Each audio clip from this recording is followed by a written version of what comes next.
from the College of Mass Communications on the campus of Texas Tech University.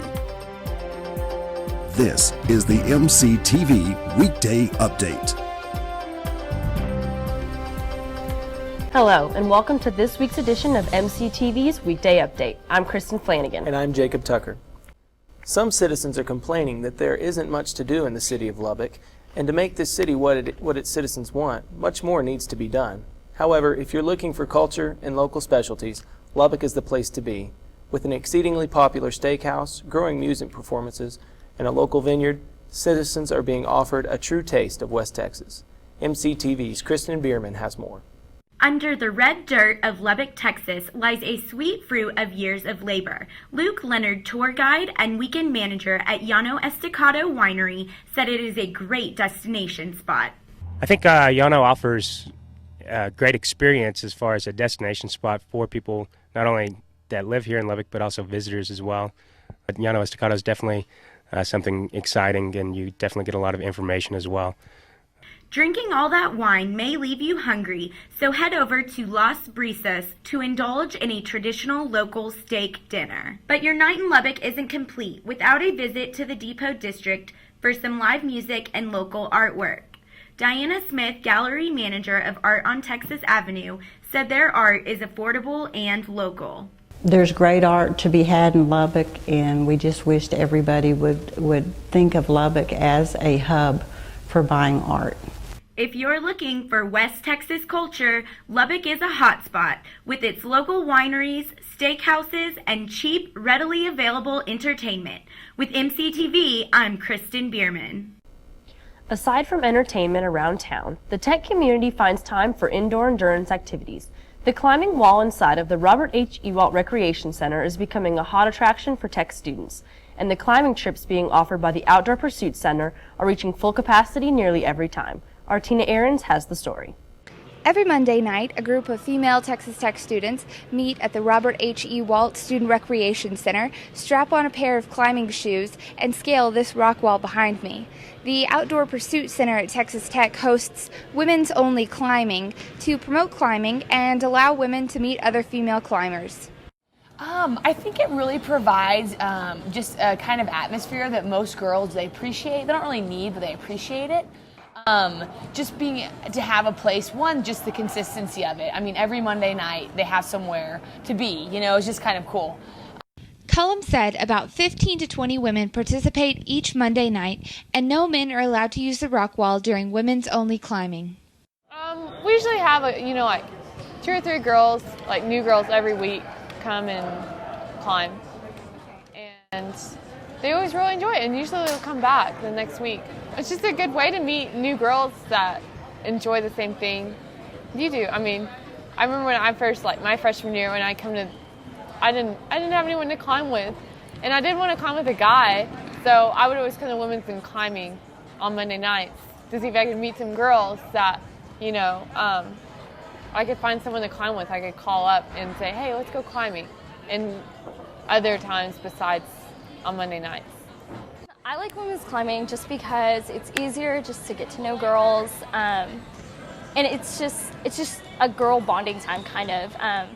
I started coming to women's climbing first with Monica, and then I met some other girls, and then I started going to where the guys were there too, just because it is a big intimidation factor. More than likely, everyone here, the first time that they came, was probably really scared and intimidated, but once you come, the staff is great. They're smiling, willing to help you out, very friendly, and all the other girls here are also very friendly. It's not like anyone's trying to up another person or trying to be a better climber than someone else. It's just all kind of equal, just kind of hang out, have fun. Women who are interested in participating should show up at 8:30 p.m. on Monday at the Rock Wall in the Robert H. Ewalt Student Recreation Center. For MCTV, I'm Tina Ahrens. With students looking for more to be involved with, everyone should keep an eye on their surroundings. In a slumping economy, crime rates are high and everyone wonders what is being done and by whom to keep the community safe. Tech police, now on higher alert than ever before, are making themselves more visible and prevalent. Our Allison Pipes has the story. In light of the Virginia Tech tragedy in 2007, the Texas Tech Police Department has upped security for Tech students, both on and off campus.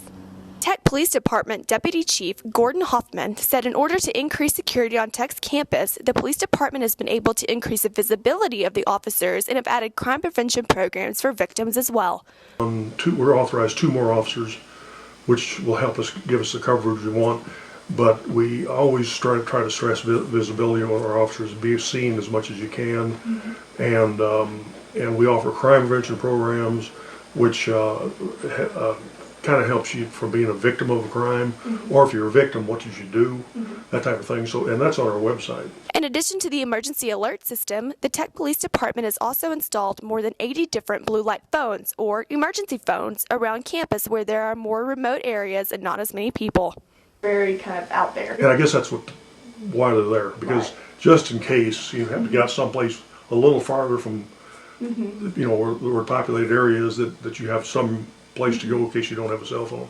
According to Huffman, the Tech Police Department has also made it a point to remain visible in areas where there are more students and faculty, such as around the Student Union Building and the Rec Center. I think personally the Tech campus is safe. We put out a great deal of effort to make sure we're seen, and we interact with students. This is Allison Pipes for News Central. On-campus security is a definite concern for students, but who is securing all of those living in off-campus apartments? With consistently broken security gates, faulty locks to safety equipment, and no nighttime patrol, occupants may be the only ones watching their backs. MCTV's Amanda Randall has more. Texas Tech students often look to apartments for housing after their first or second years of living in the dorms.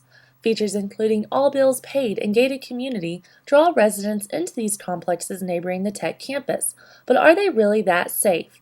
Junior exercise sports science major Kim Nathanson lives in University Trails and has had more than one bad experience with things being stolen. Well, for one, every 2 weeks I say something goes wrong with the gates and they are always left open. And that's for one. And another is that I've had my bike stolen, and so has my roommate. And just recently I've had my bike seat stolen for no good reason, but it was.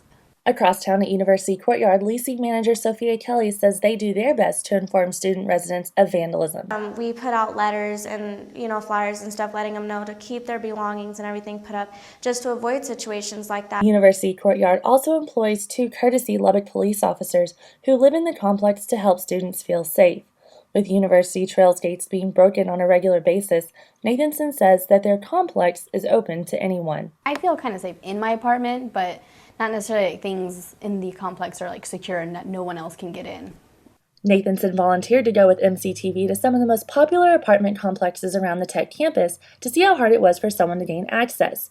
University Trails was first on the list and was a piece of cake.